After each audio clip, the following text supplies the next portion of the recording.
ছিলেন। মাটি শিশুটিকে বললেন, ঠাকুরকে নমস্কার করো।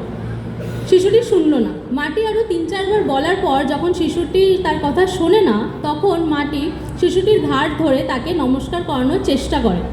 ঠাকুর মাটিকে বললেন, আগে তুই কর। ঠাকুরের কথা শুনে মাটি যেই মাথা নিচু করে প্রণাম করলেন, সন্তানটি তার দেখা দেখি ঠিক সেইভাবেই প্রণাম করল। দেখুন কি সুন্দর একটা ছোট্ট উদাহরণ দিয়ে ঠাকুর আমাদের বুঝিয়ে দিলেন যে আমাদের মায়েদের চলা বলা আচার আচরণ দেখেই আমাদের ছোট্ট ছোট্ট সন্তানেরা, ছোট্ট ছোট্ট ভাই বোনেরা সকলে শিখবে।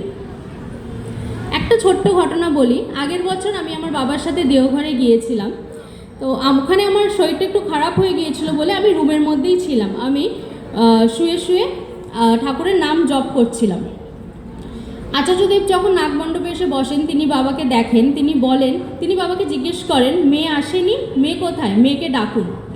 বাবা তখন আমাকে ফোন করে বললেন যে আচার্যদেব ডাকছেন। আমি তাড়াতাড়ি রেডি হয়ে নাগমণ্ডপে গিয়ে আচার্যদেবকে যেই নমস্কার করলাম, আপনারা বিশ্বাস করুন আমার তখন সকল অস্থিরতা, ব্যথা, বেদনা সব যেন হাওয়ার মধ্যে মিশে গেল। তার সেই মুখটি দেখে আমার যত শরীরে অস্বস্তিতা ছিল সব চলে গেল। আচার্যদেব তখন আমাকে জিজ্ঞেস করলেন, তোর কি খুব রাগ হয়? তুই এত রাগ করিস কেন? নিজের ইমোশনসের ওপর কন্ট্রোল কর।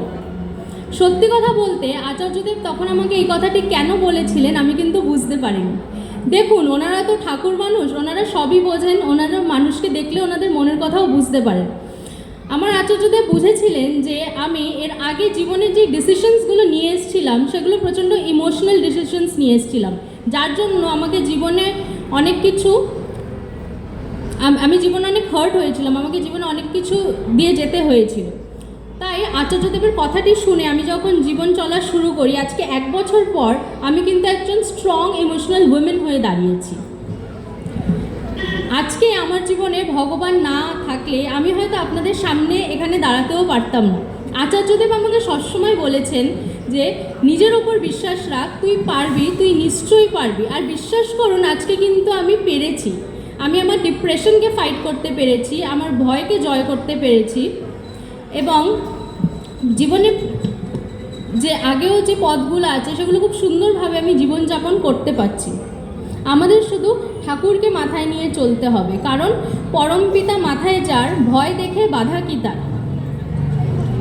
একদিন একটি মা আচার্যদেবের কাছে আসলেন কাঁদতে কাঁদতে। তিনি বললেন যে আমার সন্তানটি ছাদ থেকে পড়ে গিয়েছে এবং এখন সে ইষ্টভীতি প্রার্থনা কিছুই করে না, সে এখন ইষ্টকে মানে না। ঠাকুর তখন তাকে জিজ্ঞেস করলেন যে সে তো ছাদ থেকে পড়ে গিয়েছে, তার কি কিছু হয়েছে? মাটি বললেন, আজ্ঞে না। তখন ঠাকুর বললেন, তাহলে সেটি কৃতজ্ঞতা না অকৃতজ্ঞতা? ঠাকুর এই কথাটি কেন বললেন, কৃতজ্ঞতা না অকৃতজ্ঞতা? দেখুন, আমাদের জীবনে আমরা যদি পরমপিতাকে মাথায় নিয়ে চলতে পারি, সবসময় কিন্তু তিনি আমাদের পাশেই থাকেন।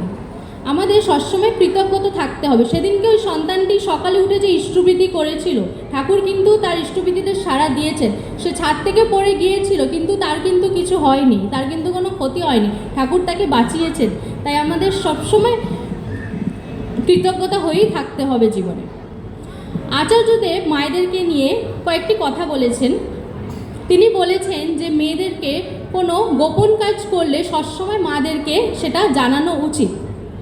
তিনি এটাও বলেছেন যে মেয়েদেরকে পড়াশোনাটা খুব ভালো করে শিখতে হবে এবং নিজের পায়ে দাঁড়াতে হবে। কেন? কারণ স্বামী যদি কখনো অসুস্থ হয়ে যায়, তাহলে পেটে যদি বিদ্যা না থাকে, তাহলে সে পেট পুজোটা কী করে করবে, সে সংসারটা কী করে চালাবে? তাই মেয়েদেরকে অবশ্যই পড়াশোনা করে নিজের পায়ে দাঁড়াতে হবে। আমাদের কোনো কিছু করার আগে, কোনো কাজ করার আগে সবসময় বিচার করা উচিত যে এই কাজটি ধর্ম না অধর্ম, এটি মঙ্গল না অমঙ্গল। যদি আমরা সবসময় বিচার করে কোনো কাজ শুরু করি, তাহলে কিন্তু আমরা নিশ্চয়ই সেই কাজে সাফল্য পাব।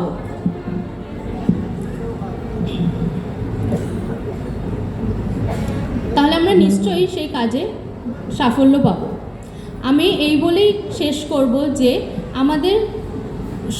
আমাদের মায়েদের সকলের মধ্যে সেই মাতৃত্ব বোধ জাগিয়ে তুলতে হবে, যাতে আমরা সকলকে সেই ভালোবাসা এবং আনন্দ দিয়ে তুলতে পারি। এখানে উপস্থিত সকলকে আমার জয়গুরু, কোনো ভুল ত্রুটি হলে আমায় ক্ষমা করবেন। জয়গুরু। জয়গুরু।